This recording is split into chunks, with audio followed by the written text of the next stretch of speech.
April 23, 2025. The Taiwan Strait. A U.S. Navy destroyer cuts through contested waters, its transponder blaring. Its presence unmistakable. It's China's Navy Day.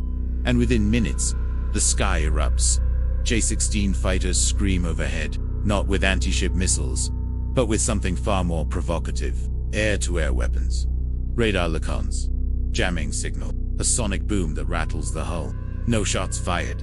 But the message, unmistakable. This is no longer a standoff. It's a struggle for control. The USS John Finn wasn't supposed to be there. Not on that day. Not in that way. But it was. And it was loud. Its transponder was on. Its radar active. Its course deliberate. A challenge.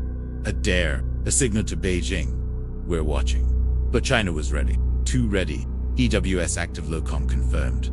Brace for sonic impact. The kind that says, "We own this sky." J-16s launch from Fujian. Low passes radar locons. Electronic warfare pulses. Why not missiles? Why not a direct strike? The crew of the John Finn scrambled. Then, a boom. The kind that shakes bones. Why? Air-to-air weapons. They're asserting control. Because this wasn't about destruction. It was about dominance. China didn't want to sink a ship. It wanted to rewrite the rules. The Taiwan Strait has long been a chessboard. But on Navy Day, China flipped it. And the US, it blinked. Back in Washington, analysts scrambled. This is unprecedented, one whispered. They're not just defending territory. But that wasn't all. Satellite imagery revealed something else. A second wave. Not in the air, but beneath the surface. Chinese submarines. Silent. Positioned. Waiting. And then, a signal. Intercepted. But in the South Pacific, off the coast of Australia. This wasn't just about Taiwan. It was about the Pacific. The USS John F. Kennedy delayed, carrier numbers dropping below legal limits. It was about the future. Near Vietnam, even within 200 miles of New Zealand. After the look, they want to know how fast we flinch. The Pentagon went dark. Briefings cancelled. Statements delayed. But inside the Situation Room, urgency crackled. Wasn't the submarines. Wasn't even the drills. They're testing our response window, said Admiral Hayes. And flinch they did. The USS Ronald Reagan, stationed in Japan, was Carrier Strike Group 5 mobilized. But it was too late. China had already moved. Not just in the Straits. Live-fire drills. No warning. No apologies. The message was spreading. And the US Navy, it was stretched thin. The USS Nimitz was retiring, a force built for peacetime. Now facing a three-front storm. But here's the part no one saw coming.